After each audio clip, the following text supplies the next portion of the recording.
YouTube, welcome back to another video, and I went to 2 regionals this weekend and I took ye old faithful. This is a profile of my Burning Abyss deck that I scrubbed the first regional with. It was built to be Sword Soul and Punk and Therion, more so than Despia. And unfortunately, I queued up against 6 all day, so yeah. This deck really struggles with Despia, and so for day 2, well, the second regional, I decided to go with a more anti-Despia version of the deck. It's basically just impossible to beat that deck. It is way too hard to deal with non-targeting removal, and so I decided to put this build together, which handles that deck a little bit more easier, but at the same time, I still felt like I had a good, strong matchup against Sword and Punk Therion. Unfortunately, I didn't play any Sword Soul all weekend, and I eat that deck up for breakfast, so that's a shame. But anyway, big shout-outs to Pac for coming up with the skeleton of the list, and he definitely suggested a couple of good spicy techs in here, so big thank you to Pac and Max Reynolds as well for theorying a little bit with this deck for me. But here we go. This is the list here. It is 41 cards for no particular reason other than I just wanted to play those cards. So first and foremost, we have 2 tour guides. People always kind of get a bit mad about this. This is actually a card you don't want to open. You don't want to see this in your opening hand because Ash, Valor, Imperm are so prominent right now.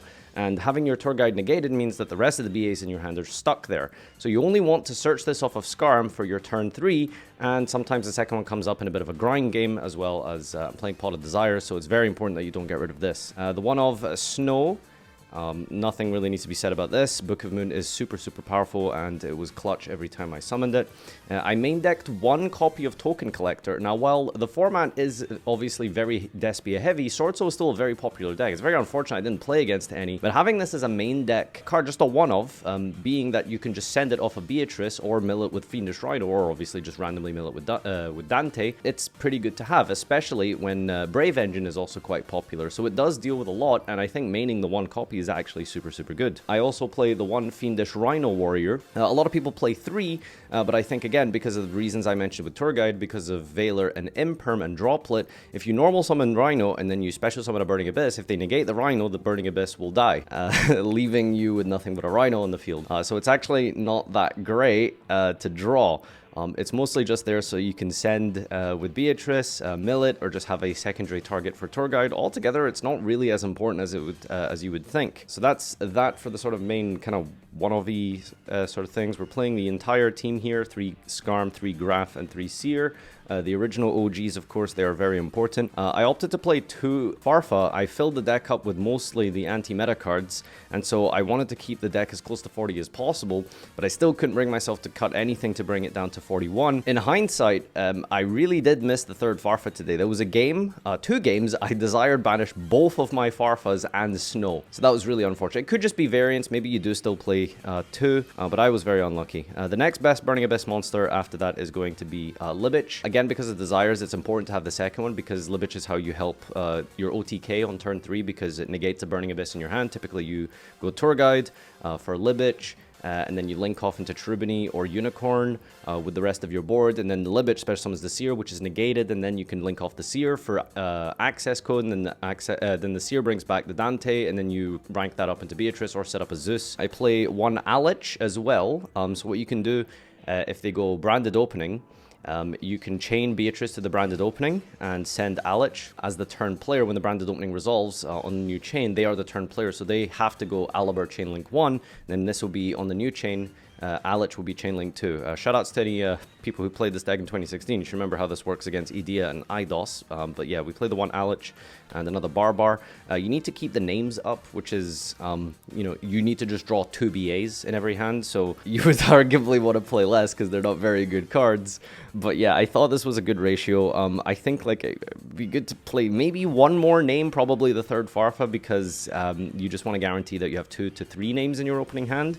And drawing just 1 BA is awful, because we don't play any discard traps. Traps are just too slow for this deck right now. Now it's time for the fun part, the hate crimes. We played 2 Imperm. I was originally playing 3, but again, I wanted to stay as close to 40 as possible, and this was just the easier card to cut. Droplets is absolutely clutch and necessary. I'd play like 5 of these if I could. The important reason being that Chimera Pop, Mirror Jade, as well as Scythe, are prominent cards this meta, so having something to go second into that is very, very important. 3 Ash Blossom is very staple, of course, because of branded fusion, and obviously it's just a generically good card. 1 Oz, we have Call by the Grave to stop the branded and opening target, as well as the Scythe. Foolish Burial is Rota for the deck, and I played 1 copy of Galaxy Cyclone. I wanted to have a main deck out, but it's also particularly good because you can send it off of Beatrice. For those of you who don't know what this is, if this is in the graveyard, except the turn it was sent there, you can banish this from the graveyard, target a face-up card, spell or trap, and then destroy it. So if you go into Mystic Mine, you just chain Beatrice, send the Galaxy Cyclone, and they know that you're going to out it next turn. But this is, now we're getting into some real criminal territory, because here we're playing these fun cards. First of all, we have Grave of the Super Ancient Organism. I could only find 2. I would have played 3. This card was clutch. It's from Raging Battle. Yes, the set that Blackwing was released in. That's how old this is. What does it do?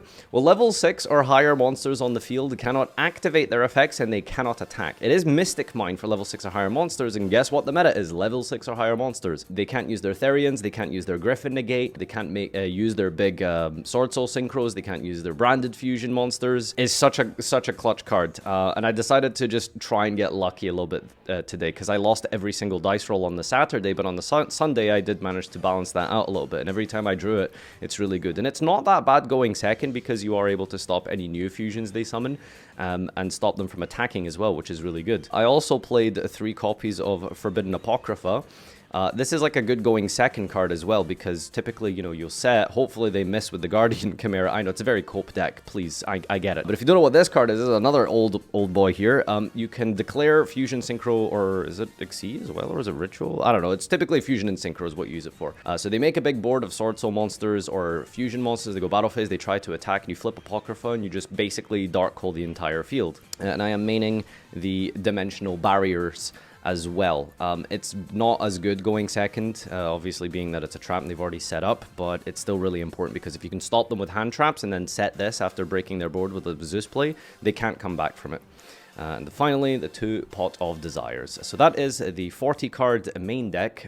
Before anyone starts complaining, this is absolutely an amazing card. Please play this. Don't cry about it, right? Like sometimes, yeah, you'll banish the one off Snow or something, or get variants like me and banish all of your Farfas and Tour Guides or something, but you know, it's too good to not play. You need the card advantage. It's a 2014 deck, for God's sake. It's been 8 years. Stop playing this. Anyway, the point is you need the card advantage. 2 Dante. 3rd never came up, 2nd does come up, so I would still play 2. I tried to play 1 for a while, but you do kind of need 2 for the grind. The 1 Beatrice, of course. Fortune Tune, funnily enough, a lot of people sometimes forget this exists, and they let you overlay, but Fortune Tune cannot be targeted, and if it would be destroyed by card effect, you can detach to protect it from, in the same way that Dingirsu can protect itself. Actually, that was my last round of today, and my opponent was going to Brandon Red, but he let me overlay, and then I summoned Fortune Tune, and he couldn't Chimera pop it, so it allowed me to attack, protect itself, main phase 2, go into a Zeus play. Speaking of which, we played 2 Zeus. The second one never actually came up, but that's probably because I only play 1 Downward Magician. I think you probably should play 2 Downward Magician to really take advantage of this is basically the boss monster of the deck. You think it's Beatrice, it's actually Zeus. Setting up Zeus and, you know, stunning your opponent's Punk Therion setup with hand traps, and then setting up Zeus, they have no follow-up, they can't come back from that. So Zeus was clutch. We'll play the 1 Gravity Controller, because if you draw Seer and another BA, you can't set up Beatrice. The only way to do that is to make Dante in the extra monster zone, link off the Dante with Seer underneath it for the Gravity Controller, because it's a link 1, and then Seer Dante, you make Beatrice. I played Dark, the Dark Charmer. Good way to link climb and help OTK. It also helps clear your Nibiru in the side deck, so if you have a dark monster on the field like Tour Guide that's negated, or just any sort of negated BA like through a Libich or something, you can just climb up into the Dark Charmer. Cherubini helps you with your OTKs. You never really make this turn 1. This is the 1 flex spot, was Nightmare Phoenix. I was thinking of playing Gay Dante for the Beatrice target.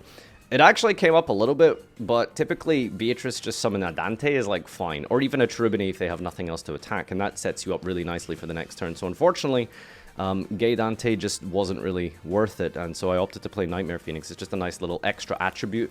Typically all your good Link 2s and Links in general are all dark monsters, so your access code only really gets 1 pop, so if you make this first, it gives you more value. Masquerena, of course, is very important. Your typical play ends on Masquerena Beatrice, and so you Beatrice interrupt them, and then you Masquerena with a spare Dante. or the Beatrice, and you make Unicorn to spin their play away, and the final link 4 spots are Borrow Sword and Access. You're probably wondering why we're playing both. Access is Access, it clears boards, but it doesn't help OTK, specifically because Beatrice and Access is typically your final end board. It only does 77 damage, and so yes, you could just Beatrice send Barbar in their standby phase, but that's very vulnerable to things like Imperm, Droplet, etc, etc. So you want to guarantee game, which is what Borrow Sword does, because Borrow Sword just needs a 2000 attack monster to deal exact lethal. And I actually made Borrow Sword more than Access code this weekend. That is the main deck there. For the side deck, we're playing the Necro World Bantry and the Zombie World.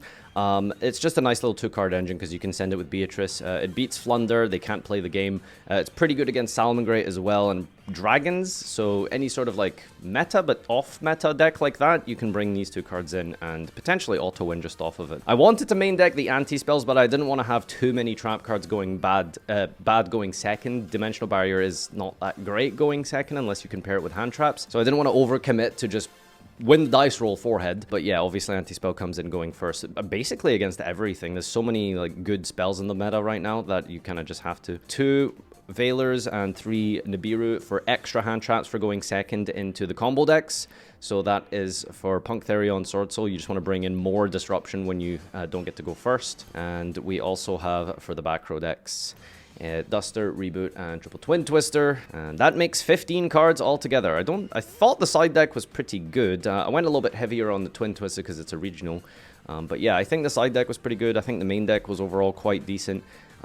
Any changes and stuff I guess I've already mentioned.